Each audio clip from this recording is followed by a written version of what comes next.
মোহনা যে প্রেগনেন্ট নয় মিথ্যে কথা বলছে সেটার প্রমাণ নিয়ে বাড়ি ফিরে এলো শুভ। ভয় পেয়ে গেল মোহনা। হ্যাঁ বন্ধুরা, এমনটাই দেখা যাবে, তাই সম্পূর্ণ জানতে ভিডিওটিতে লাইক দিয়ে চ্যানেলটি সাবস্ক্রাইব করে দেখতে থাকুন। গল্পের শুরুতে দেখা যাবে শুভ রাস্তা দিয়ে একা একা হাঁটতে থাকে আর মনে মনে বলে, এই নিউ ইয়র্কের মাটিতে আজকে আমি একা, সবকিছু নিঃস্ব হারিয়ে একা বাড়ি থেকে বেরিয়ে এসেছি। কিন্তু কি করব আমি, এখন কোথায় যাব? তখন নিজের পেটে হাত দিয়ে বলে, আমি তোকে নিয়ে একাই বেরিয়ে আসলাম, কিন্তু এখন এই প্রেগনেন্ট অবস্থায় কোথায় যাব, কি করব, কি খাবো, কিছুই তো জানি না আমি। আমি কোন লড়াইয়ে নামলাম, হুট করে কি সিদ্ধান্ত নিলাম।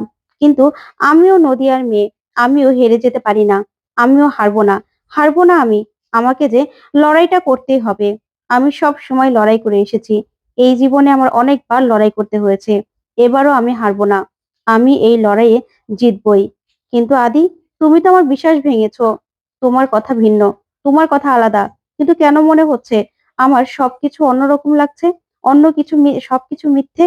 মনে হচ্ছে মোহনার সবটাই নাটক, কারণ মোহনা তখন আমাকে যে কথাগুলো বলেছিল, তার জন্য তার জন্য আমি হুট করে এই ডিসিশনটা নিতে বাধ্য হয়েছি। তখনই শুভ মনে করে মোহনা ওকে বলেছিল, কি শুভলক্ষ্মী, তাহলে বাজিটা আমি জিতে গেলাম।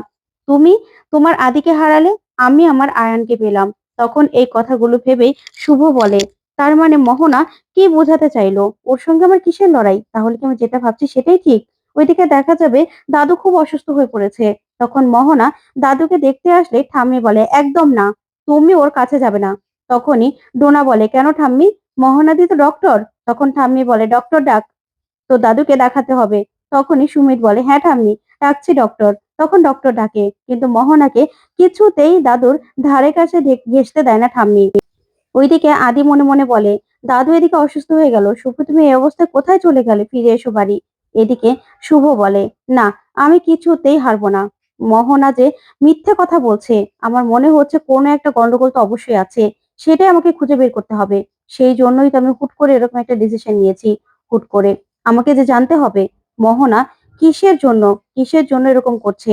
আমার মনে হচ্ছে অনেক বড় একটা গেম খেলছে মোহনা, সেটা আমাকে এবার খুঁজে বের করতে হবে।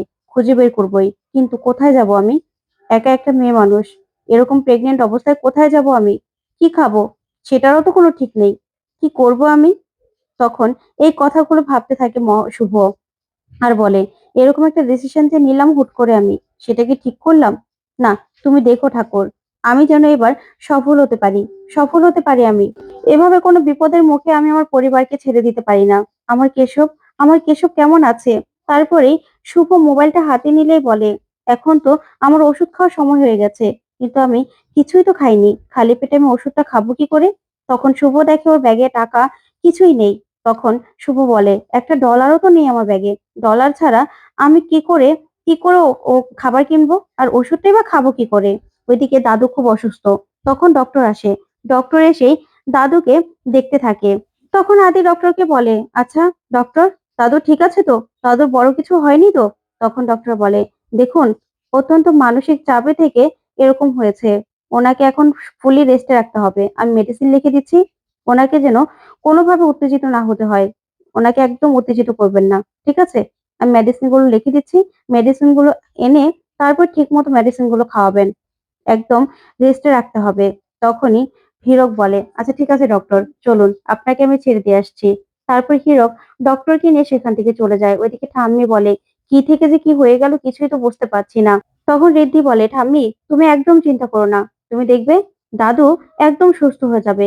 তখনই পূরবী বলে ওঠে, কি করে চিন্তা করবে না, কি করে চিন্তা করবে না বল, বাড়ির এরকম একটা অবস্থা, বাড়ির ছেলে কিনা এত বড় একটা অপরাধ করেছে, আর বাড়ির বউ, সে তো ড্যাং ড্যাং করে ব্যাগপত্র গুছিয়ে চলে গেল, পালিয়ে গেল, সবকিছু থেকে নিজেকে পালিয়ে গেল।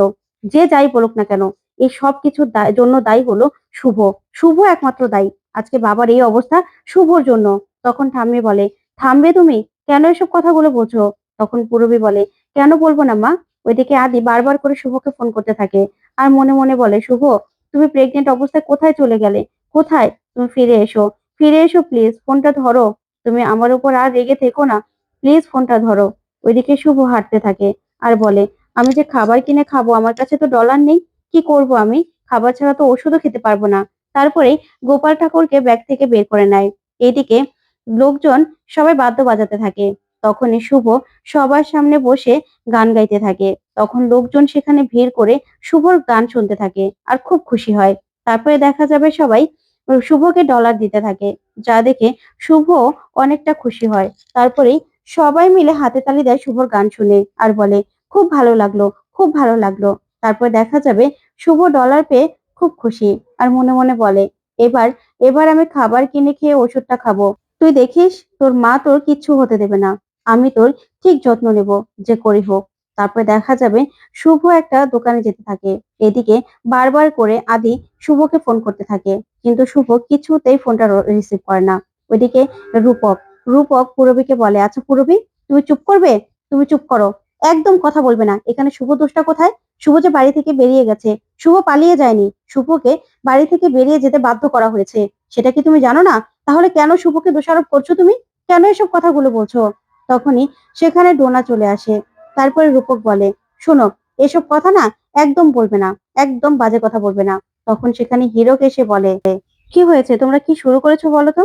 তখনই ডোনা আসে আর এসেই বলে, আচ্ছা, শুভদের দোষ দেবে না তো কার দোষ দেবে বলো তো? শুভদি তো সবসময় সবার সামনে মহান হয়ে থাকতো, এখন এখন কেন এভাবে চলে গেল? কেন চলে গেল? তখনই আদি বলে, আচ্ছা, তোমরা এবার চুপ করবে? চুপ করবে তোমরা? তোমরা প্লিজ শুভকে এভাবে দোষারোপ করা বন্ধ করো। তখন ডোনা বলে, কেন দাদা ভাই, কেশবকে রেখে কি করে চলে গেল? কি করে চলে গেল শুভদি? তখনই আদি বলে, কেন তোমরা জানো না কোন পরিস্থিতিতে কেশবকে রেখে শুভ চলে গেছে? ও প্রেগনেন্ট। এই অবস্থায় ও কোথায় কোথায় না ঘুরছে, আর তোমরা কিনা এসব কথা বলছো। তখনই সেবন্তী বলে, আচ্ছা আদি, তুই কি আমাকে মিন করে কিছু বলছিস? তখন আদি বলে, না মা, আমি কাউকে কিছু বলতে চাই না, কিন্তু সব দোষ তো আমার, তাহলে তোমরা শুভকে কেন বলছো? তখনই রিদ্ধি বলে, আচ্ছা ডোনা, তুমি চুপ করবে? তুমি চুপ করো। তারপরে দেখা যাবে আদি বারবার করে শুভকে ফোন করতে থাকে, কিন্তু শুভ কিছুতেই ফোনটা ধরে না। তারপরে আদি মনে মনে বলে, শুভ প্লিজ ফোনটা ধরো, তুমি চলে এসো, চলে এসো তুমি এখানে। দাদুর শরীরও ঠিক নেই, তুমি চলে এসো। ওইদিকে শুভ নিজে ডলার দিয়ে তারপরে খাবার কিনে নেয় আর খাবার কিনে নিয়ে তারপরে বসে। এদিকে আদি বারবার করে ফোন করলে শুভ কিছুতেই ফোনটা রিসিভ করে না। তারপরে শুভ নিজেই খাবারটা খেয়ে নেয়, খাবারটা খেয়ে ঔষধটা খেয়ে নেয় আর বলে, তোর মা কখনোই তোকে অভুক্ত খেতে দেবে, থাকতে দেবে না। তোর মা তোকে ঠিক রক্ষা করবে, তুই দেখিস। কিন্তু এখন আমি কি করব? কোথায় যাব?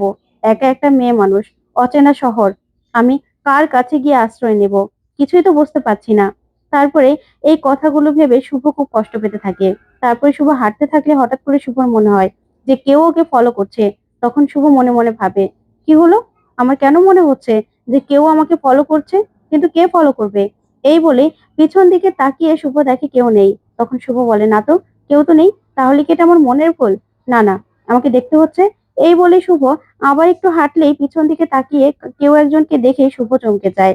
তো বন্ধুরা, এবার কার হেল্প পেতে চলেছে শুভ? তোমাদের কি মনে হয়? অবশ্যই কমেন্ট করে জানাতে ভুলবে না। আজকের জন্য এ পর্যন্তই। ধন্যবাদ।